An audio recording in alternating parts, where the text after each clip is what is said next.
Hello students. So previous class we have discussed about the public finance and budget. I hope you people do remember what we have or what I have discussed in my previous class. So today we are going to continue the leftover topic. So that is related to public expenditure and public revenue. So to understand this concept, so first we have to know the meaning. So what is the meaning of public expenditure, and after knowing the meaning we have to understand what is the role of the government and why does the government mobilize the resources from various types. ಬೇರೆ ಬೇರೆ ಕಡೆಯಿಂದ ಯಾವ ರೀತಿಯಾಗಿ ಹಣವನ್ನ ಸಂಗ್ರಹಣೆ ಮಾಡುತ್ತೆ ಅದನ್ನು ಕೂಡ ಅರ್ಥ ಮಾಡ್ಕೊಳ್ಳೋಣ. So after understanding this concept we will try to know what is the meaning of public revenue and the types of public revenue. So let's begin this topic with the meaning. So first we have to understand in public finance expenditure is first calculated, as I have told you. Why expenditure is first calculated? We know that the objective of the government or the public authorities is welfare, not to save the money for the future. Hence they are going to calculate first the expenditure. So first we have to know the meaning of public expenditure. It's very simple. We can put it as like this: the expenditure incurred or made by the government or public authorities to satisfy the socio-economic wants of the people to achieve economic development. So this is what we call as public expenditure.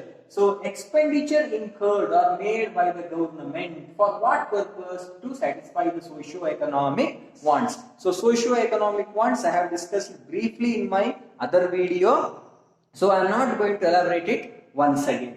But what is the necessity or what is the objective of public expenditure? That is very important. See, ನಿಮ್ಮ ಹತ್ರ ಸಂಗ್ರಹಿಸಿದಂತ ಆದಾಯವನ್ನ ಹಣವನ್ನ ಸರ್ಕಾರ ಯಾವುದ್ರ ಮೇಲೆ ಖರ್ಚು ಮಾಡುತ್ತೆ? It is going to spend on various issues. ಬೇರೆ ಬೇರೆ ವಿಚಾರಗಳ ಮೇಲೆ ಅದನ್ನ ಖರ್ಚು ಮಾಡ್ತಾ ಹೋಗುತ್ತೆ. I will give some examples. For instance, government has to pay salaries to the government employees. So from where does the government is going to mobilize the resources? Obviously from the taxes. ತೆರಿಗೆಯಿಂದ ಹಣ ತಗೊಂಡಿರ್ತಾರೆ ನಮ್ಮ ಹತ್ರ, ಅದೇ ಹಣವನ್ನ salary ರೂಪದಲ್ಲಿ ಯಾರಿಗೆ ಕೊಡ್ತಾರೆ? Government officials ಕೊಡ್ತಾರೆ ಅಲ್ವಾ? So that is one kind of need of whom? The government. Then another one, the government has to protect our country from the enemies. So they have to spend more on defense. Defense ಮೇಲೆ ಖರ್ಚು ಮಾಡಬೇಕು ಅಲ್ವಾ? So from where it is going to procure the money? Defense ಮೇಲೆ ಖರ್ಚು ಮಾಡೋದಕ್ಕೂ ಹಣ ಎಲ್ಲಿಂದ ತರುತ್ತೆ government? Through the various sources. Tax ಆಗಿರ್ಬೋದು, ನಾನ್ ಟ್ಯಾಕ್ಸ್ ಆಗಿರ್ಬೋದು, ಬಾರೋಯಿಂಗ್ಸ್ ಆಗಿರ್ಬೋದು, ಗ್ರಾಂಟ್ಗಳಾಗಿರ್ಬೋದು.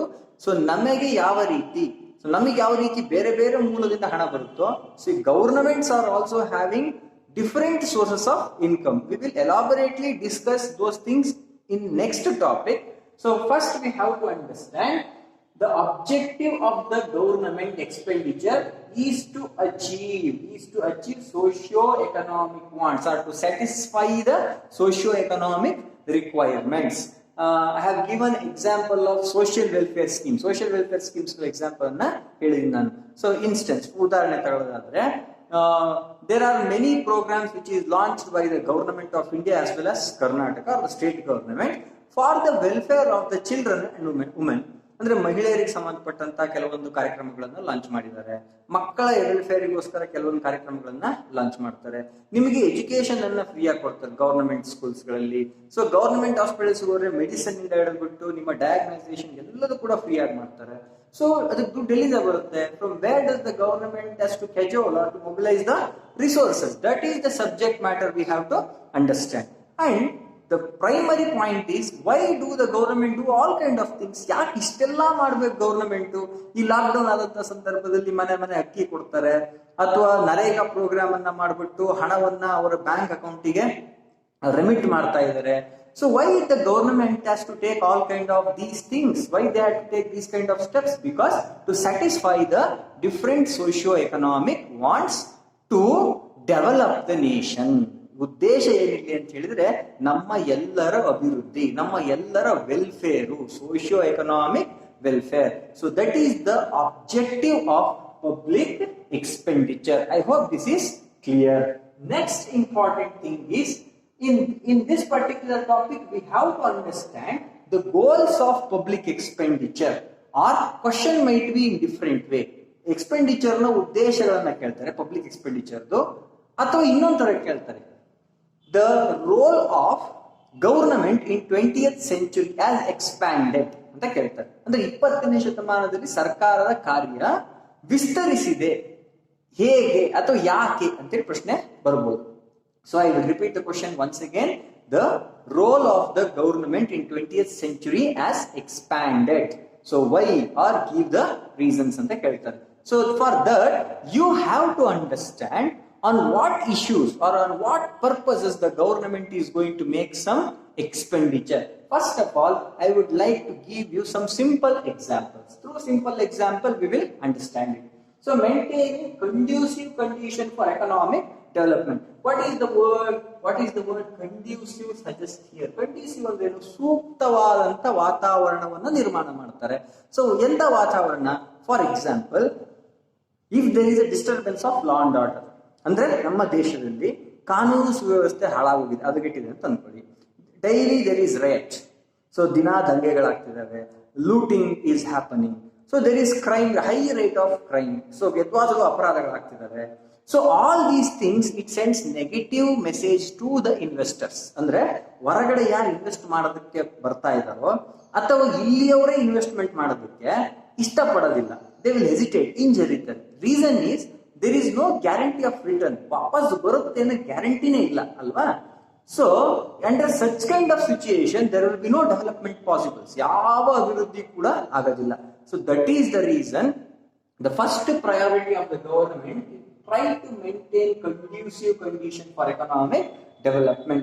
So ಯಾವ ತರ ಅಂತ ಹೇಳಿದ್ರೆ ನಾನು, so by giving salary to what we call as police personnel, by giving salaries to military personnel, because they are the important one. They have to protect our sovereignty of the country. Then only we can progress further. ನಾವು next progress ಆಗಕ್ಕೆ secondary. First ನಾವೇನ್ ಮಾಡ್ಬೇಕು, ಇಲ್ಲಿ ಸುರಕ್ಷತೆ important ಅಲ್ವಾ? So conducive economic conditions ಗಳನ್ನ develop ಮಾಡ್ತಾರೆ ಯಾರು ಅಂತ ಹೇಳಿದ್ರೆ ಗವರ್ನಮೆಂಟ್. ಅದ್ರ ಮೇಲೂ ಖರ್ಚು ಮಾಡಬೇಕು ಒಂದು. Second one, improve climate for investment. What is this climate? ನೋಡಿ, ಇಲ್ಲಿ ಕ್ಲೈಮೇಟ್ ಅಂತ ಹೇಳಿದ್ರೆ ಏನು? ನಾಟ್ ಜಿಯೋಗ್ರಫಿಯಲ್ಲಿ ಇರುವಂತ ಕ್ಲೈಮೇಟ್ ಅಲ್ಲ, ವಾತಾವರಣ ಅಂತ ಕರಿಬಹುದು ನಾವು. ಎಂತ ವಾತಾವರಣ? ಆರ್ಥಿಕ ವಾತಾವರಣ ಅಂತ ಕರಿತೀವಿ. ಎಕನಾಮಿಕ್ ಕ್ಲೈಮೇಟ್ ಅಂತೇಳಿ ಕರಿತೀವಿ. ಯಾವುದಕ್ಕೆ? For investment. ಬಂಡವಾಳ ಹೂಡಿಕೆ ಮಾಡುವವರಿಗೆ ಅವರಿಗೆ ಸೂಕ್ತವಾದಂತ ವಾತಾವರಣವನ್ನ ಕಲ್ಪಿಸಬೇಕು. ಯಾರು ಕಲ್ಪಿಸಬೇಕು ಅದನ್ನ? It is the responsibility of the government. So examples ಅನ್ನ ಕೊಡೋದಾದ್ರೆ, construction of construction of what we call as railway network, construction of road network, construction of ports. Okay, so these are all the things which come under what we call as conducive climate for the investment. Apart from that, we have to also think that the capital investors are going to invest their money only when there is good human resource. ಅಂದ್ರೆ ಒಳ್ಳೆ ಮಾನವ ಸಂಪನ್ಮೂಲ ಇದ್ರೆ ಮಾತ್ರ ಏನ್ ಮಾಡ್ತಾರೆ, ಅವರು ಬಂದು ಇನ್ವೆಸ್ಟ್ಮೆಂಟ್ ಮಾಡೋದಕ್ಕೆ ಇಷ್ಟಪಡ್ತಾರೆ investment ಕ್ಯಾಪಿಟಲಿಸ್ಟ್ಗಳು. So that is the reason government has to spend more on what? Educational purposes. ಅಂದ್ರೆ ವಿದ್ಯಾಭ್ಯಾಸಕ್ಕೆ ಖರ್ಚು ಮಾಡಬೇಕಾಗುತ್ತೆ. Establishing good schools, good colleges, just like IITs, IIM, NIT, universities. So that is why it is spending much more money lavishly on the educational sector. So whenever the country is going to get educated, when the country is going to become healthy, literate and rational, there is a possibility of economic prosperity. ಅಂತ ದೇಶದಲ್ಲಿ ಮಾತ್ರ ಏನಾಗೋದು, economic development ಸಾಧ್ಯ ಆಗೋದು. That is why it has to improve the climate for the investment. ಹೆಂಗಿದೆ investment climate ಸರಿ ಮಾಡಿದ್ರು ಇಲ್ಲಿ ಅಂತ ಹೇಳಿದ್ರೆ, ಒಳ್ಳೆ ಹ್ಯೂಮನ್ ರಿಸೋರ್ಸ್ ಅನ್ನ ಡೆವಲಪ್ ಮಾಡಿದ್ರು ಅಲ್ವಾ, ಒಳ್ಳೆ ರೈಲ್ವೆ ನೆಟ್ವರ್ಕಿಂಗ್ ಅನ್ನ ಡೆವಲಪ್ ಮಾಡ್ತಾರೆ, ರೋಡ್ ಟ್ರಾನ್ಸ್ಪೋರ್ಟೇಷನ್ ಅನ್ನ ಡೆವಲಪ್ ಮಾಡಿದ್ರು. ಸೊ ನಮ್ಮಲ್ಲಿರುವಂತ ಕಾನೂನುಗಳನ್ನ, ಅಂದ್ರೆ ಲೀಗಲ್ ಇಶ್ಯೂಸ್ ಅಂತ ನಾವೇನ್ ಕರಿತೀವಿ, ಇಟ್ ದೇವರ್ ಮೇಡ್ ಈಸ್. ಅಂದ್ರೆ ಮೊದಲೆಲ್ಲ ಒಂದು ಇಂಡಸ್ಟ್ರಿ ಮಾಡಬೇಕಾದ್ರೆ you have to take 100 permissions, 100 ಕಡೆ ಪರ್ಮಿಷನ್ಸ್ ಅನ್ನ ತಗೊಳ್ಬೇಕಾಗಿತ್ತು. Assume that you are a capitalist, ನೀವು ಕ್ಯಾಪಿಟಲಿಸ್ಟ್ ಅಂತ ಅನ್ಕೊಳ್ಳಿ. If you want to establish an industry, suppose the government is going to create hurdles, ಪದೇ ಪದೇ ನಿಮಗೆ ತೊಂದರೆಗಳನ್ನ ಕೊಡ್ತಿತ್ತು ಅಂತ ಅನ್ಕೊಳ್ಳಿ. ಆ ಲೈಸೆನ್ಸ್ ತಗೊಂಬರ್ರಿ, ಈ ಸರ್ಟಿಫಿಕೇಟ್ ತಗೊಂಬರ್ರಿ, NOC ತಗೊಂಬರ್ರಿ ಅಂತ ಹೇಳ್ತಾ ಇದ್ರೆ, it will be hell lot of work. ನೀವು ಇಂಡಸ್ಟ್ರಿ ಎಸ್ಟಾಬ್ಲಿಷ್ ಮಾಡೋ ಬದಲಾಗಿ you have to roam around the government offices to just take the certificates, clearance certificate, license certificate ತಗೊಳೋದಕ್ಕೆ ನೀವೇನ್ ಮಾಡಬೇಕು, ಓಡಾಡಬೇಕು. So that is not the right way or the right climate to procure the investment. ಅಂದ್ರೆ ಬಂಡವಾಳವನ್ನ ಸಂಗ್ರಹಿಸುವುದಕ್ಕೆ ಅದು ಸರಿಯಾದಂತ ಮಾರ್ಗ ಅಲ್ಲ. So that is why what the government is going to do, it is going to take away some unnecessary restrictions. ಕೆಲವೊಂದು unnecessary restrictions ಅನ್ನ ತೆಗಿತಾರೆ ಅಲ್ವಾ. So this is how the government is going to create climate, suitable climate for the investment. ಜಾಸ್ತಿ ನಾವು import export restrictions ಗಳನ್ನ remove ಮಾಡ್ತಾ ಹೋಗ್ತಾರೆ. So ಈಗಿದ್ದಾಗ ಮಾತ್ರ ಏನಾಗುತ್ತೆ, ಅಲ್ಲಿ ಡೆವಲಪ್ಮೆಂಟ್ ಸಾಧ್ಯ. Next one is incentive for saving and investment. ಅಂದ್ರೆ same related to this type, incentive for saving and investment. So incentive ಅಂದ್ರೆ ಏನು, ಬಚ್ಚೆ. ಈಗ ಯಾವುದೇ ಒಬ್ಬ ವ್ಯಕ್ತಿ ಆಗಿರಲಿ, any individual, if you want to invest, ಬಂಡವಾಳವನ್ನು ಹೂಡ್ತಾ ಇದ್ದಾನೆ ಅಂದ್ರೆ ಅವನಿಗೆ ಅದರಿಂದ ಲಾಭ ಇರಬೇಕು ಅಲ್ವಾ. ಇಮಿಡಿಯೇಟ್ ಪ್ರಾಫಿಟ್ ಅನ್ನ ಕೇಳ್ತಾನೆ ಅವನು. What kind of immediate profit? For example, the government, if it is going to assure the industrialist person or the capitalist that he is going to get some tax rebate or some tax relaxation for certain years if he is going to establish an industry in that particular state. ಅಂದ್ರೆ ಸರ್ಕಾರ ಏನ್ ಮಾಡುತ್ತೆ, ನಾನೇ ಸರ್ಕಾರ ಅಂತ ಅನ್ಕೊಳ್ಳಿ, ಒಬ್ಬ industrialist capitalist ಬರ್ತಾ ಇದ್ದಾನೆ ನನ್ನ ಸ್ಟೇಟ್ ಅಲ್ಲಿ, ನನ್ನ ದೇಶಕ್ಕೆ, ಅವನಿಗೆ ನಾನು ಒಂದು 5 ವರ್ಷ ಅಶ್ಯೂರೆನ್ಸ್ ಅನ್ನ ಕೊಡ್ತೀನಿ. ಸೊ ನಾವು ಏನ್ ಮಾಡಲ್ಲ, ನಿಮಗೆ ಟ್ಯಾಕ್ಸ್ ರಿಬಿಟ್ ಅನ್ನ ಕೊಡ್ತೀವಿ, ಮತ್ತೆ ತೆರಿಗೆಯನ್ನ 5 ವರ್ಷಗಳ ಕಾಲ ಹಾಕೋದಿಲ್ಲ. You have to just establish an industry and give employment opportunity for our youths. So that is my condition to that particular industrialist. Obviously when I am going to ease the tax, when I am going to relax the tax for 5 years, 5 ವರ್ಷ ನಾನು ತೆರಿಗೆ ತಗೊಳ್ಳಲ್ಲ ಅಂತ ಹೇಳಿದ ತಕ್ಷಣ ಅವನಿಗೆ ಒಂಥರ incentive, ಅವನಿಗೆ ಅದು ಬತ್ತಿ ಆಯ್ತು. ಯಾರಿಗೆ? ಇಂಡಸ್ಟ್ರಿಯಲಿಸ್ಟ್ಗೆ ಅಥವಾ ಕ್ಯಾಪಿಟಲಿಸ್ಟ್ಗೆ. To establish what we call as industry. So ನಿಮಗೆ ಆ ಒಂದು ಕಡಿಮೆ ರೇಟಲ್ಲಿ ಲ್ಯಾಂಡ್ ಅನ್ನ ಕೊಡ್ತೀವಿ, ಅಥವಾ ವಾಟರ್ ಸಪ್ಲೈ ಅನ್ನ ಮಾಡ್ತೀವಿ ನಿಮಗೆ. ಸೊ ಇದೆಲ್ಲ ರಾ ಮೆಟೀರಿಯಲ್ ಸಪ್ಲೈ ಅನ್ನ ಮಾಡ್ತೀವಿ ಅಂತ ಗವರ್ನಮೆಂಟ್ ಕಡೆಯಿಂದ ಅಶ್ಯೂರೆನ್ಸ್ ಸಿಕ್ಕರೆ, definitely the capitalists are going to invest the money in our country. When they are going to invest the money in our country, obviously it is going to create the employment. ಏನನ್ನ create ಮಾಡುತ್ತಲ್ಲಿ, employment create ಆಗುತ್ತೆ, ಹೌದಾ. So this is how the objective of public expenditure is very vast. ಅದರ ಉದ್ದೇಶ ಬಹಳಷ್ಟು ಇದೆ. Just not only to satisfy the socio economic wants ಅಷ್ಟೇ ಅಲ್ಲ, ಅಲ್ಲಿ ಎಂಪ್ಲಾಯ್ಮೆಂಟ್ ಕ್ರಿಯೇಟ್ ಮಾಡುತ್ತೆ, ಪಾವರ್ಟಿಯನ್ನು ರಿಡ್ಯೂಸ್ ಮಾಡುತ್ತೆ. It build permanent assets. Permanent assets ಗಳನ್ನ ಕಟ್ತಾರೆ. Road is a permanent asset, dam is a permanent asset. So dams ಗಳಿಂದ ಏನಾಗುತ್ತೆ, ಹೈಡ್ರೋ ಎಲೆಕ್ಟ್ರಿಸಿಟಿ ಜನರೇಷನ್ ಮಾಡಬಹುದು. ಹೈಡ್ರೋ ಎಲೆಕ್ಟ್ರಿಸಿಟಿ ಜನರೇಷನ್ ಇತ್ತು ಅಂತ ಹೇಳಿದ್ರೆ, when the supply of electricity is more, obviously the people would love to establish industries because there is no disruption in electricity. Today world it is completely depend upon the electricity ಅಲ್ವಾ. So ಅದಕ್ಕೆ dam ಗಳನ್ನ ಕಟ್ಟಬೇಕು. So raw materials ಬೇಕು ಅಂತ ಹೇಳಿದ್ರೆ agriculture develop ಆಗಬೇಕು. Agriculture how it is going to get develop? It is going to develop only if there is a facility of water. How you are going to supply water? By establishing canals ಗಳನ್ನ ಮಾಡೋದ್ರ ಮೂಲಕ. So these are all the things which comes under public expenditure, ಹೌದಾ ಇಲ್ವಾ. So ನಾವು ಕೆರೆ ಹೂಳತ್ತ ಕಾರ್ಯಕ್ರಮ ಅಂತ ಹೇಳ್ತೀವಿ, ದಟ್ ಈಸ್ ವಾಟರ್ ಹಾರ್ವೆಸ್ಟಿಂಗ್. ನೀವು ಕೆರೆಯಲ್ಲಿ ಸೀಟನ್ನ ತೆಗೆದುಬಿಟ್ಟು ನೀರಿನ ಡೆಪಾಸಿಟ್ ಅನ್ನ ಜಾಸ್ತಿ ಮಾಡುವಂತದ್ದು. ಸೊ ವಾಟರ್ ಹಾರ್ವೆಸ್ಟಿಂಗ್ ಪ್ರೋಗ್ರಾಮ್, ಅದಕ್ಕೂ ಖರ್ಚು ಮಾಡುತ್ತಲ್ವಾ government. Why? Because if the water is more stored in a particular place, it is going to help the agriculture. Farmers help ಆಗುತ್ತೆ. When the farmer is going to produce, is going to cultivate the crops, he will get more income. When the income of the farmer is going to increase, the standard of living is also going to increase. This is how it is all related. ಇವೆಲ್ಲವೂ ಕೂಡ ಒಂದಕ್ಕೊಂದು ಸಂಬಂಧ ಇರುವಂತದ್ದು. So ಹಾಗಾಗಿ ಇಲ್ಲಿ ನೋಡಿ, full time employment create ಆಗುತ್ತೆ ಯಾವ್ದ್ರಿಂದ? Public expenditure. ಬಿಲ್ಡಿಂಗ್ ರೋಡ್ಸ್ ಅಲ್ಲಿ ಹೇಳಿದೆ, communication, transportation network, everything comes under what we call as public expenditure. These are all the goals. These are all the goals of public expenditure. Agriculture and rural development, that is also included in public expenditure. For example, for our farmers, ನಮ್ಮ ರೈತರಿಗೆ government give subsidies on various issues. ಬಹಳ ವಿಷಯಗಳ ಮೇಲೆ ಸಬ್ಸಿಡಿಗಳು, ಸಹಾಯಧನವನ್ನ ಕೊಡುತ್ತೆ.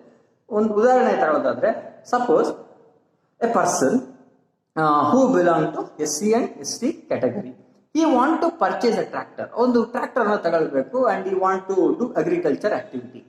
So he does not have, assume that he does not have accessibility to much money. ಅವನ ಹತ್ರ ಬಹಳ ಹಣ ಇಲ್ಲ ಅಂತ ಅನ್ಕೊಳ್ಳಿ. So now it is very difficult for that person to carry out agriculture activity. ಅಲ್ಲಿ ಮಾಡೋದು ಸ್ವಲ್ಪ ಕಷ್ಟ ಆಗುತ್ತೆ ಅಗ್ರಿಕಲ್ಚರ್ ಅನ್ನ, ಕೃಷಿಯನ್ನು. Now what the government is supposed to do here, it will pay certain portion of money to that particular farmer who belong to SC and ST category. That helps that farmer to procure the tractor. ಅಂದ್ರೆ ಅವ್ನು tractor ತಗೊಳಕ್ ಆಗ್ತಿರಲ್ಲ, 5 ಲಕ್ಷ ಇರುತ್ತೆ ಅಂತ ಅನ್ಕೊಳ್ಳಿ, 2.5 ಲಕ್ಷ ನಾನು ಕೊಡ್ತೀನಿ ಅಂತ ಹೇಳುತ್ತೆ ಗವರ್ನಮೆಂಟ್. ಅವನಿಗೆ ಅಲ್ಲಿ ಹೊರೆ ಕಡಿಮೆ ಆಯ್ತು, ಇನ್ನ 2.5 ಲಕ್ಷ ಬ್ಯಾಂಕ್ ಅರೇಂಜ್ ಮಾಡ್ತಾನೆ and is going to purchase the tractor. Tractor purchase ಮಾಡಿದ ಮೇಲೆ is going to do work, ಅದರಲ್ಲಿ ಕೆಲಸ ಮಾಡ್ತಾನೆ, ಅಗ್ರಿಕಲ್ಚರ್ ಮಾಡ್ತಾನೆ and is going to earn the money, ಮನಿಯನ್ನು ಅರ್ನ್ ಮಾಡ್ತಾನೆ and is going to repay back the money. ಆ ಒಂದು ಹಣವನ್ನ ಏನ್ ಮಾಡ್ತಾನೆ, ಅದನ್ನು ರೀಪೇ ಮಾಡ್ತಾನೆ. So this is how the economy is going to improve. So ಈಗ ಬೆಳೆ ವಿಮೆ ಅಂತ ಕೊಡ್ತಾ ಇದ್ವಿ ನಾವು, ಅಂದ್ರೆ ಬೆಳೆ ನಷ್ಟ ಪರಿಹಾರ ಅಂತ ಏನ್ ಹೇಳ್ತೀವಿ ನಾವು. So when there is a loss of what we call as agricultural crops, the government is going to provide subsidies, or the government is going to provide insurance anna kodutte for welfare of whom, for the welfare of the farmers. So that is also what we call as developmental activity. Adanne agriculture and rural development, irrigation, all these things come under public expenditure. I hope you have got a fair idea about the meaning of public expenditure and the role of government and the objectives of public expenditure. ಇವೆರಡೂ ಕೂಡ ಒಂದೇ ರೀತಿಯಾಗಿ ನೀವು ಬರಿಬಹುದು, ತೊಂದರೆ ಇಲ್ಲ. Okay, now to do all these economic activities, ಇಷ್ಟೆಲ್ಲ economic activities ಮಾಡ್ಬೇಕಲ್ಲ ಗವರ್ನಮೆಂಟ್, ಹಣ ಎಲ್ಲಿಂದ ಬರುತ್ತೆ? That we study public revenue. So what is the meaning of public revenue? The revenue incurred, or revenue mobilized by the ಸಂಗ್ರಹಿಸಿರೋದು ಅಂತ ಹೇಳಿ, the revenue incurred by the government or public authorities to finance, ಏನಕ್ಕೆ ಅದನ್ನ ಸಂಗ್ರಹಣೆ ಮಾಡಿದ ಹಣವನ್ನ? Finance the government activities. Finance the government activities. Government activities ಯಾವುವು? ಈಗ ಹೇಳಿದ್ವಲ್ವಾ ನಾವು, ಸೋಶಿಯೋ ಎಕನಾಮಿಕ್ ಡೆವಲಪ್ಮೆಂಟ್, ಇವೆಲ್ಲವೂ ಗವರ್ಮೆಂಟ್ ಆಕ್ಟಿವಿಟೀಸ್, ಹೌದಾನೆ? So that is what we call as public revenue. The revenue incurred by the government to finance the government activities. ಎಲ್ಲಿಂದ ಬರುತ್ತೆ ಹಣ? ಎಲ್ಲಿಂದ ಬರುತ್ತೆ? Tax, major source tax. ನಾನ್ ಟ್ಯಾಕ್ಸ್ ಗ್ರಾಂಟ್ಸ್ ಅಂದ್ರೆ ದೇಣಿಗೆಗಳು, ಬೇರೆ ಕೊಡ್ತಾರಲ್ಲ ದೇಣಿಗೆ, ಅದು ಗ್ರಾಂಟ್ಸ್. ಲೋನ್ಸ್, ಬಾರೋಯಿಂಗ್ಸ್, ಸಾಲ, ಅದು ಕೂಡ ಯಾವಾಗ ಬರುತ್ತೆ? That is also the part of public revenue. And disinvestment ಅಂತ ಕರಿತೀವಿ, ಇದನ್ನು ನೆಕ್ಸ್ಟ್ ಡಿಸ್ಕಸ್ ಮಾಡ್ತೀನಿ. ಡಿಸ್ಇನ್ವೆಸ್ಟ್ಮೆಂಟ್ ಬಂಡವಾಳ ಹಿಂತೆಗೆತ. ಗವರ್ಮೆಂಟ್ ಬಂಡವಾಳ ಹೂಡಿದೆ, ಬಂಡವಾಳ ಹೂಡಿರೋದನ್ನ ಹಿಂತೆಗೆಯೋದನ್ನ ನಾವೇನಂತ ಕರಿತೀವಿ? Disinvestment. These all things constitute, or they come under the wider ambit of public revenue. Public revenue ಒಳಗಡೆ ಇವೆಲ್ಲವೂ ಕೂಡ ಬರುತ್ತೆ. ಲೋನ್ಸ್ ಬರುತ್ತೆ, ಬಾರೋಯಿಂಗ್ಸ್ ಬರುತ್ತೆ, ಡಿಸ್ಇನ್ವೆಸ್ಟ್ಮೆಂಟ್ ಬರುತ್ತೆ, ಟ್ಯಾಕ್ಸ್ ಬರುತ್ತೆ, ನಾನ್ ಟ್ಯಾಕ್ಸ್, ಎಲ್ಲದರಿಂದ ಬರೋ ಇನ್ಕಮ್ ಯಾವುದು ಅಂತ ಹೇಳಿದ್ರೆ public revenue. So I hope you people have got the meaning of public revenue. So now I am going to discuss the most important concept, that is what we call as public revenue. Public revenue meaning ಅಷ್ಟೇ ಗೊತ್ತು ನಮಗೆ, ಅದರ ಪೂರ್ತಿ concept ಗೊತ್ತಾಗಿಲ್ಲ. So how to understand this concept public revenue? We are going to understand the public revenue under 2 headings. ಎರಡು heading ಗಳನ್ನ ಮಾಡ್ಕೊಳ್ಳೋಣ. Under these 2 headings we will try to understand what is public revenue. Remember, the government is going to mobilize the resource, mobilize the money under 2 headings. Public revenue ಅನ್ನೋದು ಇದು main heading. ಇದರಲ್ಲಿ ಎಲ್ಲಾ ಮೂಲದಿಂದ ಬಂದಂತ ಆದಾಯ public revenue ಅಂತ ಕರಿತೀವಿ ಸರ್ಕಾರಕ್ಕೆ. ಓಕೆ, ಏನಕ್ಕೆ ಸಂಗ್ರಹಿಸಿರ್ತಾರೆ ಅದನ್ನ? For the governmental activities. ಏನಕ್ಕೆ ಗವರ್ನಮೆಂಟ್ ಆಕ್ಟಿವಿಟೀಸ್ ಮಾಡುತ್ತೆ? For the development of the nation and economic growth. Public revenue ಅಲ್ಲಿ ಎರಡು ಬರುತ್ತೆ. The government is going to mobilize the resource under 2 headings. One is revenue receipts. ಒಂದು ಯಾವುದು ಅಂತ ಹೇಳಿದ್ರೆ revenue receipts, ಇನ್ನೊಂದು capital receipts. Revenue receipts. Another one is capital receipts. So what is the meaning of capital receipts? This is very important because if you have to understand the further concept, the meaning of capital receipts and revenue receipts is very important. So what is the meaning of capital receipts? First we will understand it. ನೋಡಿ, government ಏನ್ ಮಾಡುತ್ತೆ ಅಂತ ಹೇಳಿದ್ರೆ first expenditure ನ plan ಮಾಡುತ್ತೆ ಅಲ್ವಾ, and it adjust its income to the expenditure. ಇದು ನಾವು ಮೊದಲಿನ ಡಿಸ್ಕಸ್ ಮಾಡಿದ್ದೀವಿ. ಸೊ ಹಾಗಾಗಿ ನಮಗೆ ಯಾವಾಗ ಗವರ್ನಮೆಂಟ್ಗೆ ಏನಾಗುತ್ತೆ, ಶಾರ್ಟೇಜ್ ಬರುತ್ತೆ, ಹಣ ಎಕ್ಸ್ಪೆಂಡಿಚರ್ ಬಹಳ ಇರುತ್ತೆ, ಇನ್ಕಮ್ ಕಡಿಮೆ ಇರುತ್ತೆ. So then what it has to do, ಏನ್ ಮಾಡುತ್ತಾಗ ಇರೋದು ಎರಡು ಆಪ್ಷನ್ ಇರುತ್ತೆ ಗವರ್ಮೆಂಟ್ ಹತ್ರ. It is having two option. Okay, so what is the first option? Either it has to sell its assets, ತನ್ನಲ್ಲಿರುವಂತಹ ಆಸ್ತಿಯನ್ನ ಮಾರಬೇಕು ಒಂದು. ಇಲ್ಲ ಎರಡನೇದು ಏನು ಅಂತ ಕೇಳಿದ್ರೆ obviously it has to borrow the money, ತನ್ನ ಹತ್ರ ಇರೋ ಆಸ್ತಿಯನ್ನಾದ್ರೂ ಮಾರಬೇಕು. ಅದು ಸಾಲದಾಗ್ಲಿಲ್ಲ, ಎಕ್ಸ್ಪೆಂಡಿಚರ್ಗೆ ಅದು ಸರಿ ಹೋಗ್ತಿಲ್ಲ ಅಂದ್ರೆ obviously it has to borrow the money from various sources, internal source ಆಗಿರ್ಬೋದು, ಎಕ್ಸ್ಟರ್ನಲ್ ಸೋರ್ಸ್ ಆಗಿರ್ಬೋದು ಅಲ್ವಾ. ಸೊ ಅಲ್ಲಿಂದ ಬರುತ್ತಲ್ಲ ಇನ್ಕಮ್, ಆಸ್ತಿಯನ್ನ ಮಾರಿ, ಸರ್ಕಾರ ಆಸ್ತಿಯನ್ನ ಮಾರಿ ಸಂಗ್ರಹಿಸಿದಂತ ಆದಾಯ, ಸರ್ಕಾರ ಸಾಲ ತಗೊಂಬಂದಿರುತ್ತಲ್ಲ ಅಲ್ಲಿಂದ ಬಂದಂತ ಆದಾಯ, ಇವೆರಡೂ ಆದಾಯಗಳನ್ನು ಇಲ್ಲಿ ಹೇಳ್ತೀವಿ ನಾವು capital receipts. Okay, I will write the meaning. What is the meaning of capital receipts? The revenue mobilized by whom? Mobilized by the government. Mobilized by the government. ಯಾವ್ದ್ರ ಮೂಲಕ? By selling the property. By selling the property ಅಂತ ಒಂದು, and ಜೊತೆಗೆ the revenue collected by borrowings. ನೆನಪಿಟ್ಕೊಳ್ಳಿ, selling the property ಅಂದ್ರೆ ಸರ್ಕಾರ ತನ್ನಲ್ಲಿದ್ದ ಆಸ್ತಿಯನ್ನ ಮಾರುತ್ತೆ, ಅದರಿಂದ ಆದಾಯ ಬರುತ್ತೆ, ಅಥವಾ ಸಾಲ ಮಾಡುತ್ತೆ, ಅದರಿಂದ ಅದು ಆ ಸಾಲ ಕೂಡ ಯಾವ್ದಕ್ಕೆ ಒಳಗೆ ಬರುತ್ತೆ ಅಂತ ಹೇಳಿದ್ರೆ ಕ್ಯಾಪಿಟಲ್ ರಿಸಿಪ್ಟ್ಸ್ ಒಳಗಡೆ ಬರುವಂತದ್ದು. ಸೊ ಇದನ್ನ ನಾವು ಕ್ಯಾಪಿಟಲ್ ರಿಸಿಪ್ಟ್ಸ್ ಅಂತ ಹೇಳಿ ಕರಿತೀವಿ. ಸೊ ನಾವು question might be like this: what is the meaning of capital receipts? So the revenue mobilised by the government, selling the property and revenue collected by borrowing. This is what we call as capital receipts ಅಂತ ಹೇಳ್ತೀವಿ. ಇಲ್ಲಿ ನೀವು ಗಮನಿಸಬೇಕಾಗಿರೋದು ಏನು ಅಂದ್ರೆ, ಆಸ್ತಿ ಮಾರೋದ್ರಿಂದ ಏನಾಗುತ್ತೆ, ಸರ್ಕಾರಕ್ಕೆ ಆಸ್ತಿಗಳನ್ನ ಮಾರ್ತಾರೆ. ಆಸ್ತಿ ಅಂತ ಹೇಳಿದ್ರೆ ಹೆಂಗ್ ಮಾರ್ತಾರೆ ಅವರು? ಅಲ್ಲಿ ಅವ್ರ ಹತ್ರ ಇರೋ ಇಂಡಸ್ಟ್ರಿಗಳಿರ್ಬೋದು, ಪಬ್ಲಿಕ್ ಸೆಕ್ಯೂರಿಟೀಸ್ ಅಂತ ಹೆಂಗ್ ಕರಿತೀವಿ, ಅದರಲ್ಲಿ ಇರೋ ಕೆಲವೊಂದು ಶೇರ್ ಗಳನ್ನ ಮಾರ್ತಾರೆ ಪ್ರೈವೇಟ್ ನಲ್ಲಿ, ಅದು ಕೂಡ ಆಸ್ತಿ ಮಾರೋದಂಗೆ ಒಂದು ರೀತಿಯಾಗಿ. ಸೊ ಆಸ್ತಿ ಮಾರಿದಾಗ ಏನಾಗುತ್ತೆ, ಅಸೆಟ್ಸ್ ಕಡಿಮೆ ಆಗುತ್ತೆ. ನೆನ್ಪಿಟ್ಕೊಳ್ಳಿ, whenever the government is going to sell the property, assets which the government is going to decrease. One thing, ಸಾಲ ಮಾಡ್ತಿದ್ರೆ ಏನ್ ಜಾಸ್ತಿ ಆಗುತ್ತೆ, ಋಣ ಜಾಸ್ತಿ ಆಗುತ್ತೆ, ಲಯಬಿಲಿಟಿ ಜಾಸ್ತಿ ಆಗುತ್ತೆ, ನಾನು ಇಂಟ್ರೆಸ್ಟ್ ಪೇಮೆಂಟ್ ಮಾಡೋದೇನಾಗುತ್ತೆ, ಜಾಸ್ತಿ ಆಗ್ತಾ ಹೋಗುತ್ತೆ. ಎರಡನ್ನ ಯಾವುದು ಕ್ರಿಯೇಟ್ ಮಾಡುತ್ತೋ ನೆನ್ಪಿಟ್ಕೊಳ್ಳಿ. First one is the income generated by the government either by reducing it's asset, ತನ್ನ ಆಸ್ತಿಯನ್ನ ಕಡಿಮೆ ಮಾಡಿ ಸಂಗ್ರಹಿಸಿದಂತ ಆದಾಯ ಒಂದು, and the income generated by the government by creating liability, ಋಣ ಕ್ರಿಯೇಟ್ ಮಾಡ್ಕೊಂಡು ಹಣವನ್ನು ಸಂಗ್ರಹಿಸಿದೆ, ಅದು ಕೂಡ ಯಾವ್ದೊಳಗೆ ಬರುತ್ತೆ ಅಂತ ಹೇಳಿದ್ರೆ ಕ್ಯಾಪಿಟಲ್ ರಿಸಿಪ್ಟ್ಸ್ ಒಳಗಡೆ ಬರುವಂತದ್ದು. It's very simple. ಸೊ ಏನಂತ ಬರೀತೀರಾ, the revenue generated by the government either by reducing the reducing the asset, ಆಸ್ತಿಯನ್ನ ಕಡಿಮೆ ಮಾಡ್ಕೊಂಡಿದೆ ಒಂದು, ಆರ್ ಅಥವಾ creating liabilities is called as capital receipts. ಹಂಗೂ ಬೇಕಾದ್ರೂ ಬರೀಬಹುದು. ಕ್ಯಾಪಿಟಲ್ ರಿಸಿಪ್ಟ್ಸ್ ಈ ರೀತಿ ಬೇಕಾದ್ರೂ ಬರೀಬಹುದು. The revenue mobilized by the government either reducing the asset or creating liability. So this is what we call as capital receipts. So ನಿಮಗೆ question ಈ ರೀತಿಯಾಗಿ ಕೇಳುವಂತ ಸಾಧ್ಯತೆಗಳು ಇದೆ. ಇನ್ನೊಂದು ರೀತಿಯಾಗಿ ಕೇಳ್ತಾನೆ ಕ್ವಶನ್ ಅನ್ನ, why borrowings and the sale of property is called as capital receipts ಅಂತ ಕೇಳ್ತಾನೆ. Because so now then you have to write, because when the government sells the property, there is reduction of asset.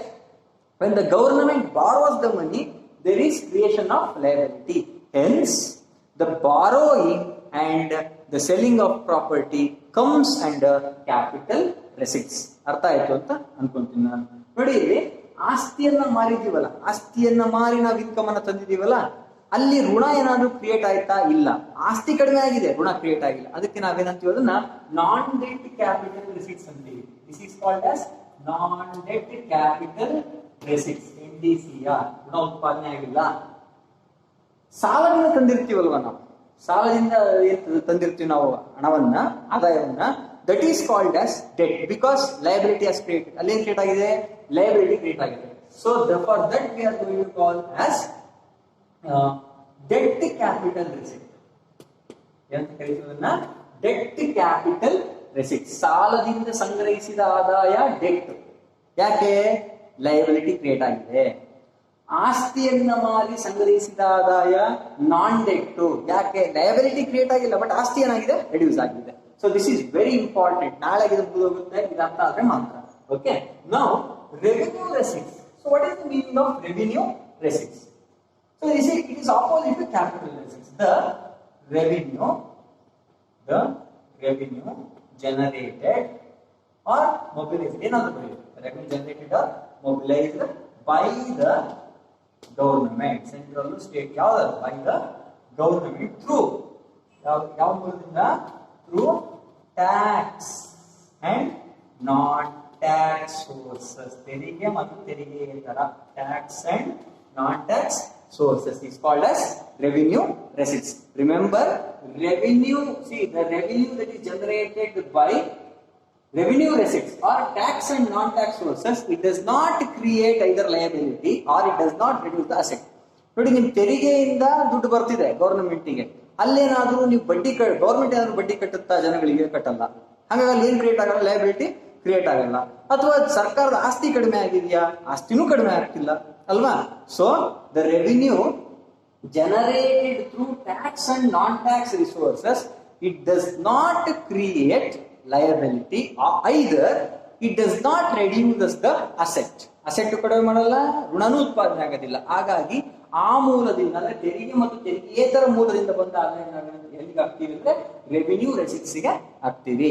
Okay, so tax, what is the meaning of tax? What kind of taxation policy is followed in India? How many types of tax are there? ಅಂತ ಪ್ರಶ್ನೆ ಬಂದಾಗ majorly 2 types of tax are there. ಒಂದು direct tax, ಮತ್ತೊಂದು indirect tax. ಇದ್ರ ಬಗ್ಗೆ ನಾಳೆ discuss ಮಾಡೋಣ, but tax meaning ಒಂದು ಹೇಳ್ಬಿಡ್ತೀನಿ ನಾನು. So what is the meaning of tax?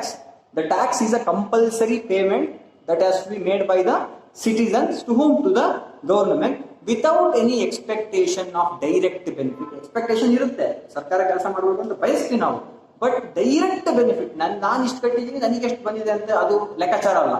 Okay, so without any expectation of direct benefit, that is what we call as tax. Okay, I hope this concept is very clear to you people, and I look forward for your support for my future videos. Thank you. So tomorrow we will discuss another aspect of public finance and budget. Thank you, students.